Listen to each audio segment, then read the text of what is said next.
Please do not tell my wife that your husband makes her lunch for me already. Oh, yeah, really. His number is 909.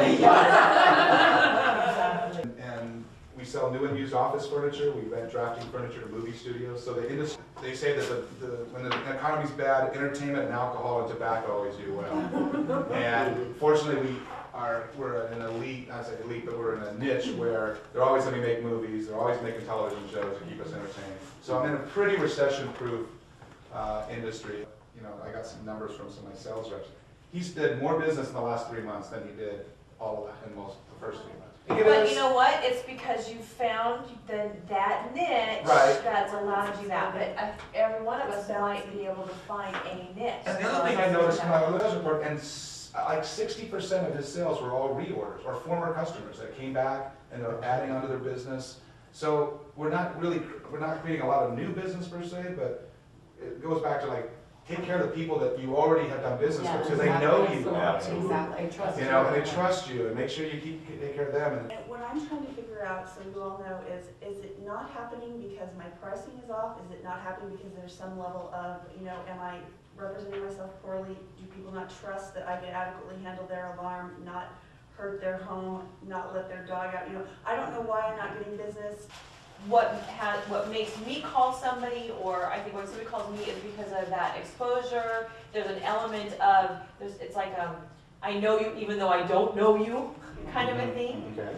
Tell me why you call me. I mean, you don't need to call me particularly unless you've got some confidential thing that you want, or you're replacing a plant manager, or you're replacing a safety manager, you're replacing somebody that you Because can't there's find. a perception that because you are out there all the time and people see you, there's a perception of confidence even if they have no... Okay, but I want to kind of pull this back in, because that's great.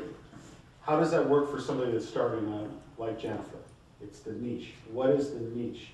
And how you get at the niche. Now, the way that I think you do it, and I think Barry probably thinks the same as we've had conversations about, is the first place you start is who's your customer? Who is your customer? Who specifically is your customer? You know? Yeah. Jennifer, have you ever looked into who also another step is your competition? What do they do, or what do they not do that you can do? Is there a service that they don't provide? Is there a price point that you can beat? Because everybody gets scared about price, and to me, I think price is like the third or fourth thing on the list. Yeah. Do I trust you? Do I like you? Do I trust you? And oh yeah, is your price is fair? That's fine. But there's something to be said about price value. It shouldn't be more about the price as much as what don't they do that I could do, and It's the value of the price that point, yeah. no. I'm going to challenge you on your competitor. Your number one competitor is the status quo. Okay. Whatever people are currently doing, it means a neighbor kid, the neighbors, whatever it is they're doing. The ones that have found the service either through the website or through my marketing always have a bad experience that they tell me about. And they're coming for the reason that they don't want the That's your message. That's your message. The people you talked about in the chamber, all those people, okay? The reason they're not using you is because they're doing what they've always done.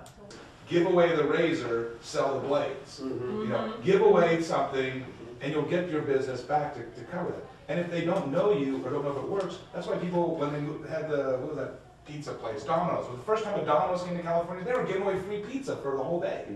So let me tell you what I do, and if you've got my card, if you go on our website, you will see a button that says 38 free marketing ideas. And I give away tons of stuff for free, because the mentor that I have, Frank Kearns, who's one of the greatest internet marketers alive, says, if I give you good stuff, and you know that I know what I'm talking about, you'll come back and buy more stuff from me. You are. People who get her service for an hour for free will understand how good she is, and they will come back. Yeah, Wait a minute, I kind of sort of disagree. How will they understand? They weren't there. They don't know what she did. All they know is that when we walked in, the dog was still alive, which doesn't always happen at my house. I have a couple of points I'm giving away. And first I'll start by stealing Jeff's thunder, because what he gives away, he doesn't give away a $39.95 oil change. He gives away a little card that says, have a $39.95 oil change. And as he was explaining it to me, you know, what's your return on the cards? And plus he has a built-in upsell on it. Yeah, plus he's got to build an upsell.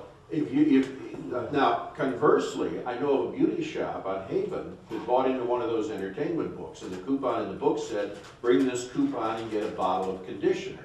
Well, they had to buy boxes of conditioner to give away to everybody who came in. Everybody who came in with the coupon, took the bottle of conditioner, went home. See, that's my point, Yeah, so what you're giving away has to be something that will be attractive, but will also be within the parameters of what's going to be profitable.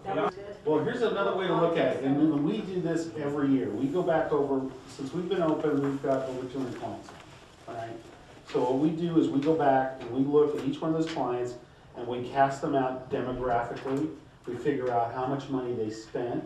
We evaluate how happy they were with the result, because not everybody's happy. I have that too. All right, so you go through and as you do this, you're gonna start finding out that your clients cluster. Now what's gonna surprise you is who you're attracting.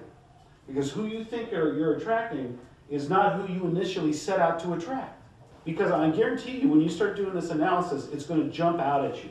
And you're gonna look at it and you're gonna say, I got out of my 100 clients, 19, the biggest share of them, 19 have these 5 things in common.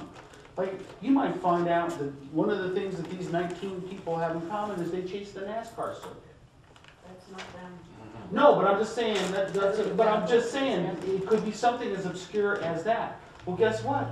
There are thousands and thousands and thousands of people that don't miss a race during the net. We know one. They fly to every race. Somebody's taking care of their pets. So you're saying this is how to find out with the niche? Start looking at your existing customers and cutting them up into different categories. There's, let's see how many people, 5, 10, 11, 12 people here, right? Más o menos. We've listened to your story now for about 30 minutes. For some reason, you became the subject of this Brenda. I don't know how that happened. We all want to fix you. Show of hands, who has a pet? Who has what? I didn't. Who has a pet? Show of hands. A I pet. don't, A pet. who doesn't Well, have a pet? the subject we've been talking about, a Pet. pet. Pet. You know, I got a pen. Come to the now. I mean it. I appreciate every one of you taking this time, and if you do have a pet, I'd like to give you a sit and have you see. And then I'd like for you to not only tell 5 friends, I want you to hire me. Good job. Way to ask for the business. Good job. And you do that every place you go. I see what it's about. Is this a typical format, or do you sometimes have a different topic? Each time is a different We topic, try to or- make it different every time. Okay. So like sometimes we'll do a little teaching. This group was very animated and wanted to talk. It was obviously pent up. So it was very easy for me. I came with stuff prepared, I didn't even do it. I didn't even do my stuff. Because what the whole idea is, this is supposed to be about you guys. Yeah. It's not about me. You know, I don't have to be the smartest guy in the room. I have to be able to facilitate what's inside of you because the solutions are already there. It's getting them out and getting past the fear and the roadblocks and we always did it this way and all that stuff. So whether it turns out like this or I teach on something is actually really pretty irrelevant. This was a really great discussion. It was actually, I got some stuff out of it. Yeah, I think everybody I was like, okay, I know I did. I gotta do this. And so the thing about it is that's what I want this to be. I don't want it to be a selling thing. I want it to be a place where, you know, we're having a seminar together about what we've learned. I want to thank Kim for. Kim, yes.